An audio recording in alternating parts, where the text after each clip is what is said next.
You hear the term carbon footprint all the time, right? But what if there was an actual playbook to shrink it?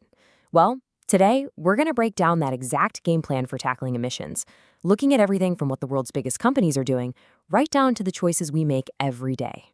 So let's kick things off with a big question that's going to frame everything we talk about. The answer, you'll see, isn't just one simple thing. Nope, it's a mix of brand new technology, smart policy, and honestly, a pretty deep rethinking of how we all live and work. Okay, let's dive in. So here's our roadmap. First, we'll get a handle on what a carbon footprint really is. Then, we'll pinpoint where most emissions are coming from. After that, we'll explore the two-part strategy to fix it, see how a company like Microsoft is putting that strategy into action. And finally, we'll bring it home and talk about the part that each of us can play.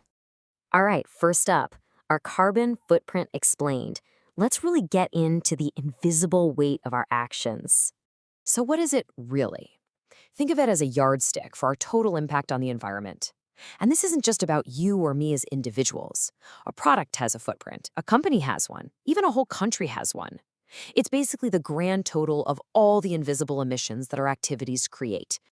Okay, so these emissions get split into two main buckets. You've got your direct ones, the stuff you actively control, like the tailpipe on your car. But then, and this is key, you have the indirect ones. These come from the energy and resources it took to make everything we use. And what's so fascinating is how these two add up to create a picture of our impact that's way bigger than most of us realize. So what does this all add up to? Well, in the United States, the average person's carbon footprint is around 16 tons of CO2 equivalent per year. And that equivalent part, it's just a simple way to lump all the different greenhouse gases into one easy-to-measure number. To give you a feel for what 16 tons is, that's like driving a car for 40,000 miles. And when you put that number in a global context, wow, it really paints a picture, doesn't it? The US average of 16 tons is a full 4 times higher than the global average. This one chart does a brilliant job of showing exactly where the biggest changes really need to happen. Okay, so we know the scale of the problem, but where is all this stuff actually coming from?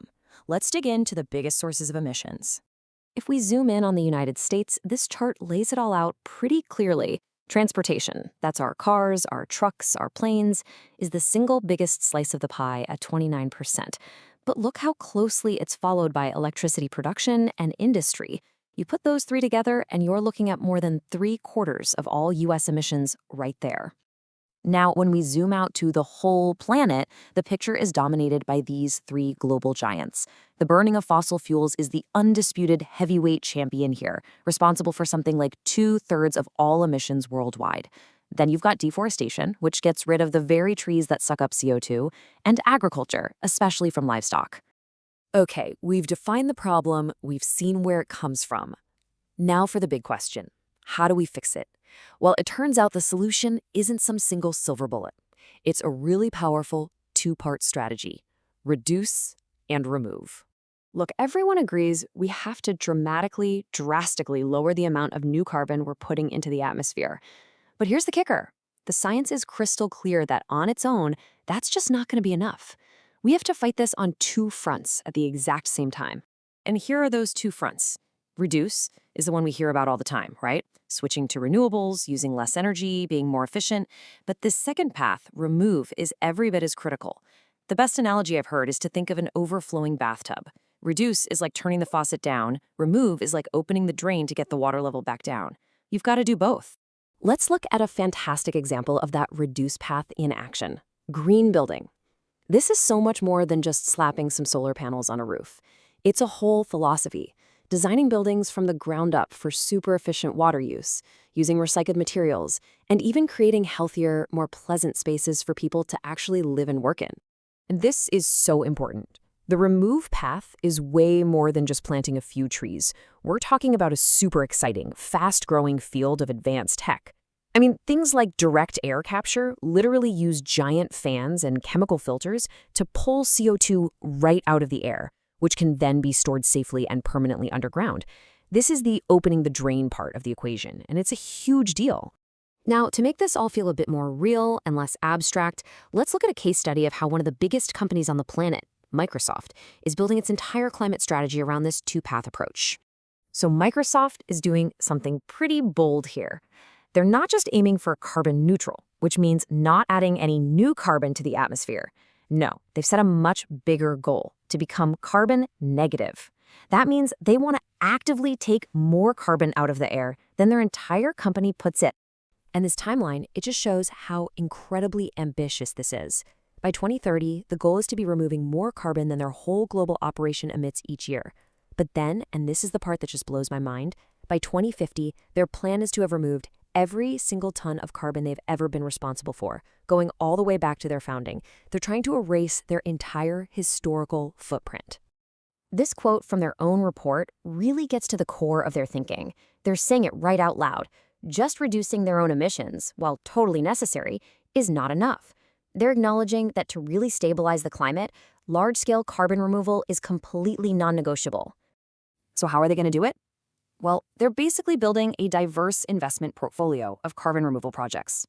You can see here they're balancing short-term nature-based solutions like forestry with those long-term high-tech engineered solutions like direct air capture. Their goal isn't just to buy some offsets for themselves. It's to use their money and influence to help build and scale up this entire carbon removal industry for everybody. Okay, so seeing a giant company take this on is huge. It is absolutely critical to moving the needle. But the real foundation for all this widespread change, it's built on our individual choices and our collective demand for a different kind of future. So, what's our personal playbook look like? Well, researchers and experts keep pointing to 4 big areas where our choices really matter. The energy we use in our homes, the food on our plates, the way we get around, and the amount of waste we produce. Each one of those is a lever that we can pull. And here's the thing to remember. It's so easy to think our small changes don't matter in the grand scheme of things, but they do. When millions of us make these shifts, it creates this powerful ripple effect. It changes what companies sell, it influences what politicians talk about, and it builds the cultural momentum we need for the really big solutions to take hold and succeed. And that really leaves us with this final thought, doesn't it? From the biggest corporate boardrooms all the way down to our own kitchen tables, the strategies and the solutions are getting clearer and clearer every single day. The playbook is there. The real challenge now is who's going to step up and run the plays.